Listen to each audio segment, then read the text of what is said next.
The new DJI Pocket 3 is a fantastic camera, but you need to change some settings on this straight away to get the most out of it. Unfortunately, out of the factory settings, just like we've seen with other DJI products, the settings just don't make sense by default on this. So in this video, I'm going to be showing you some of those settings you need to change and some extra tips to get the very most out of the Pocket 3. Make sure you've also got the latest firmware update installed on your DJI Mimo app. You might not see some of these settings I'm going to show you if you haven't got the latest firmware update. So the Pocket 3, one of the best features on this is this rotating screen. So you can rotate that screen and it does several things. Now you might have heard that little noise then. That means as soon as I rotate that screen, it will start recording. Now this can be a good thing, but you'll often find, what I certainly have while I've been testing this, is that becomes a bit of a pain straight away. So the intended use is as soon as you rotate this screen, the gimbal powers on and starts recording. Now this could be great so you don't miss out on the action, but it also might mean that you might not want it to actually be recording all the time. I might want to turn this on and think, right, I want to set up a time lapse or a hyperlapse, do a photo or a video. I want to actually set this up and choose and then start recording. So often I've found that I have got absolutely tons and tons of 1 and 2 second clips because every time I rotate this screen and turn it on, it starts recording. So to turn that off, all you need to do is actually swipe down, and then the second one along, it's like a little circle with an arrow going around it. Click on that, and then you'll see screen rotate and capture, and turn that off. So now I've turned that setting off. If I was to rotate that screen, the gimbal powers on again really fast, but it's now not recording. So I can then choose, do I want video, photo, time lapse? I can choose, and then just hit the record button myself and it will start recording. And a fantastic feature about the Pocket 3 is that it can record in vertical and horizontal video. And all you need to do is actually to rotate this screen to actually get it to switch to that aspect ratio automatically. But annoyingly, by default, now this could be good, for me it's been an absolute pain, is that as soon as you rotate this screen, you get this power off menu and it switched it off. So after 2 seconds, it will auto power off. And the amount of time I've been recording something in horizontal and go, right, I want to switch and get a vertical video or photo. I go to rotate it, and unless I click the continue button really fast within 2 seconds, it's turned off. And I must have actually powered this on about 5,000 times in these last few weeks while I've been testing this. So to turn that off, which I would recommend, again, swipe down at the top, and you actually want to click on the bottom left hand corner to the settings menu, and then you want to go to rotate screen to power off. It's by default set at 2 seconds. I would scroll right to the bottom and click never. So now what happens is, as I rotate this screen, it's now in the aspect ratio of filming vertically. I can select it again to the left and it now will shoot in horizontal. If I want to turn this off, all I need to do is hold down that power button for 2 seconds and it's switched off. I am now in complete control. I'm not having to switch to vertical mode and then go, right, I need to press continue quickly, otherwise it's going to power off. It's an absolute pain. Now the DJI Pocket 3 is a fantastic photo and video camera. It's a 1-inch sensor now, can record 4K 60 video. It is fantastic in both daylight and nighttime.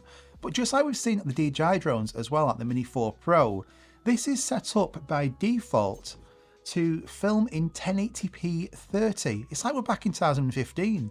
It's like, why would you spend your hard-earned money on a Pocket 3, you turn it on, you get some video and you go, that don't look very good. Oh, let's try it again. No, that still looks terrible. They've all lied to me, them damn YouTubers, they've all lied again. It's not, it's because majority of the actual settings are all in 1080p. So you want to go actually turn this on, you want to actually swipe up this time, and you'll notice the resolution says 1080p 30. Make sure you go and change that to 4K. Now, if you're filming just normal video, I would say just record in 4K 30 for majority of that time. Now, if you want more of that cinematic look, depending on if you're in like the US or UK, Europe, you might want to either have it as 4K 24 or 4K 25, depending on which region you're in. And if you want to get some slow motion, you could then get some slow motion in normal video mode at 4K 60, and that's still going to give you full access to all of the different settings that I'm going to get onto in a second. And talking of resolutions, it's not just video mode that's defaulted to 1080p. You see, on here we can do time lapses, hyperlapses, just like on the DJI drones as well. But you'll notice at the bottom of that screen, it says 1080p 30 auto. This by default is set to 1080p yet again. So swipe up on that screen and then you want to click on the top right hand corner and then you want to switch that to 4K. But it's by default on hyperlapse, time lapse and motion lapse. So make sure that each one of those is set to 4K. And if we go to low light as well, fantastic low light ability on this camera. That is also by default set at 1080p 30. So just swipe up and change that also to 4K. Unless you're really short on storage space and you've got a tiny bit left on your memory card, then use 1080p. The majority of that other time, use 4K, get the very most out of this. And also similar to like the Mini 4 Pro, which is a fantastic drone for photos and videos, but the actual video quality is a little bit too sharp for majority of people. It looks a bit too processed. So I would advise turning this down. So in normal video mode, what you can do is you can actually go on the right hand side and actually swipe across. And then at the very bottom of here, you will see a message that says image adjustment and it says custom. So click on that. You can now reduce the sharpness and the noise reduction. So in daylight conditions, when you're walking around filming either you or whatever you're seeing, I would reduce the sharpness to -1 or maybe -2, depending on how bright it was outside, and have that noise reduction also at -1. If you're filming at night time, you're going to have the sharpness at -1 and noise reduction at 0. But make sure you change them. Otherwise, you're going to get a really kind of like too sharp looking video, a bit too processed. If you want more of a natural look, make sure you change that sharpness setting. Now you can actually zoom in on the Pocket 3. Now it's only a digital zoom, so it's basically just cropping in on that video, but it's actually pretty good to be fair. Now when I first got this, I was trying to actually swipe up on the screen, trying to get this to zoom in. I was having a right nightmare, but it's actually really easy to do. All you're going to make sure to actually get this activated is on the right hand side, you'll see these two little arrows that point up and down. Now, if in the middle of those two arrows it says 1.0x and you push up or down on the gimbal, that's just going to move the gimbal up and down. You want to click where it says 1.0x so you can't see that any longer. And now when you push up or down, it's going to zoom in, and it works really well. It also works whilst you're recording as well, and it zooms in really fast. So to actually zoom in and out without moving your thumb up and down on the screen, simply do it via the joystick. It's much easier. I would also recommend changing the exposure as well. If you're recording in normal auto mode, like most people who are picking this up would be, you just want a camera to actually capture some content. You might not want to use any ND filters. You might not want to actually change any of the pro settings. You just want to record and get the very most out of it. So I would say reduce your exposure. If we start recording now, all you need to do is actually swipe from the right hand side to the left, and you can now see this exposure menu on your Pocket 3. And then you can just move your thumb up or down to change that exposure value. And I would say have it at -0.3 or -0.7 for the very best quality. If you picked up the Creator Combo, it comes with this battery grip. I think it's fantastic this, because when I want to give this Pocket 3 a bit of a charge, maybe a bit of a boost while I'm having a coffee, I don't want to actually then get my USB-C cable up, connect this to power. I could just use this. So I don't have this connected all the time. I think it's just a little bit too big, and it's not like very like pocketable once this is connected all the time. So I connect this when the Pocket 3 is either really low or to just give it that boosting power. But to actually see how much battery percentage I've got, by default you can't see that, but if you click on the actual battery icon, it now will show you the battery percentage for the Pocket 3 and also the battery percentage for the battery grip as well, just by clicking that battery icon. Now, whether I record on a DJI drone, on the Pocket 3 or a dedicated camera, I've always got my grid lines turned on so I can actually frame that shot perfectly. Without grid lines turned on, you're not going to have the rule of thirds. So for framing objects and subjects, it really is a lot more difficult. This also has grid lines as well. By default, they're switched off. To access them, all you want to do is actually swipe down on the screen, click on the bottom left-hand corner, and then you want to actually go on that settings menu and keep going down right to the very bottom pretty much, and it says grid. That's off. Make sure you turn them on, and then on screen you will have these 3 lines going across that make up the rule of thirds. Okay, onto the DJI Mic 2. This is a fantastic microphone. It's not technically ready for sale yet. It comes bundled with the DJI Pocket 3 Creator Combo, but you can't buy this on the DJI website just yet. But this is fantastic for a few reasons.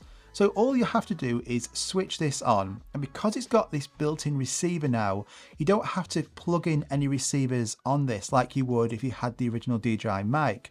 All you need is your Pocket 3 and this, and then you can actually get really good wireless audio. But this also allows you to actually stop and start recording just from this alone. So if you click the link button on your Mic 2, this will now automatically start recording.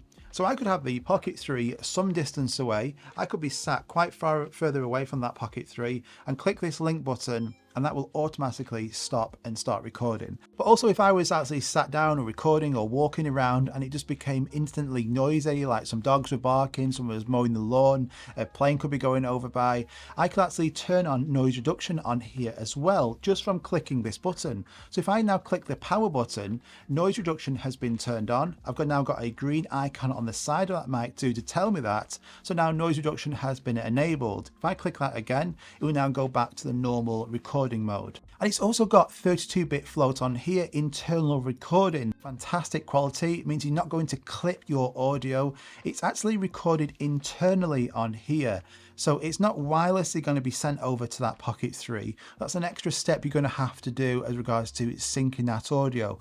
But just to get the very most out of it, to have that option is really good. But I just love this option that we can now just click these buttons and stop and start recording remotely without having to physically touch the Pocket 3. Now, depending where you're going to be actually wearing this microphone, you might want to adjust the gain, and the actual settings for the gain control aren't on the normal settings menu. So you've got a couple of ways how you can actually wear this. You can actually clip this onto your clothing like this. That's majority of the time what I'm going to be doing, or you can actually use the magnetic mount as well, and you can just clip that onto the back of it, so you could have it maybe under your clothing. So it's going to be really close to your mouth, and you might want to just keep the actual gain settings as they are. But I found when I've been using this and I've been having it on the outside of a jacket, around about chest height, it's not really high enough. I want that volume to be increased on the actual transmitter. So to do this, all you need to do is actually swipe from the right hand side on your Pocket 3, and on that settings menu where you can see like this circle and you can see exposure, white balance, you actually want to click on the little DJI icon to the right hand side of that, and that is the settings relating to your transmitter. And you'll see on the second row it says transmitter 1 gain, and I have mine at +2. By default it's on 0, which again is fine if you've got it like here, but if you're having it a little bit further away at chest height, I would say have that set to +2. Have a play around with that. Make sure you get your default settings correct for you, how you speak. Everyone speaks louder or quieter. So just have a look. And what's great about the Pocket 3 is that actually on the screen as you're talking, you can see the actual green arrow going up and down. So if it's not clipping, it's around about 70%. It's fantastic. And when you finish recording some video on your Pocket 3, you can now actually watch it back, but you can also hear the audio as well. But strangely, by default, the audio is selected to mute. So if you actually swipe from left to right, you'll be able to go through and select any of the videos that you've just taken. But you'll notice in the top right hand corner, you'll see a microphone which has a line going across it and it's not highlighted.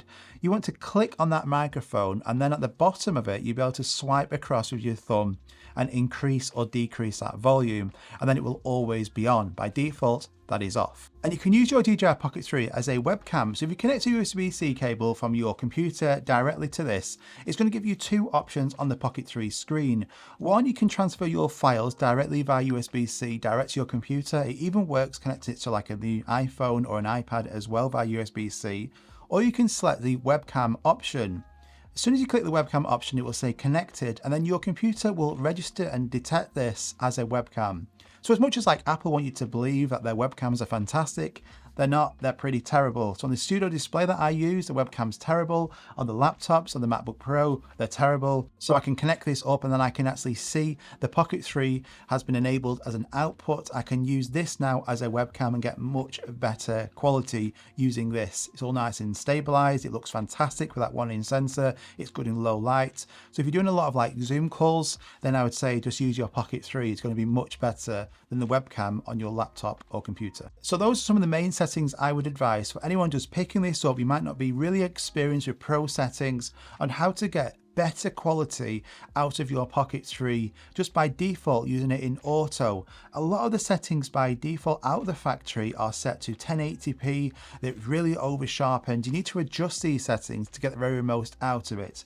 And then when you get more confident with this and you want to actually get even better quality, I would swipe across on that right hand side and where it says color, change it from normal to D-Log M. That's going to be a 10-bit color profile, so it's going to protect the highlights and shadows. It's going to give you the very most in quality. It's a flat color profile, so you then have to color grade that. So you're going to have to be experienced in color grading or using LUTs on your Pocket 3 footage, but then it's going to look even better. But I would say if you're just picking this up as a beginner and you want to get really good results, go through those settings I just told you then, and your Pocket 3 footage will be a lot better than by default out of the factory. If you enjoyed any part of this video, just do me a favor and hit that like button. It really does help out get videos like this to more people. And if you're new around here, consider subscribing. I've got loads of content coming really soon. It's completely free. Hit that subscribe button so you don't miss out. I hope you have a fantastic day and I'll see you on the next one. Bye-bye.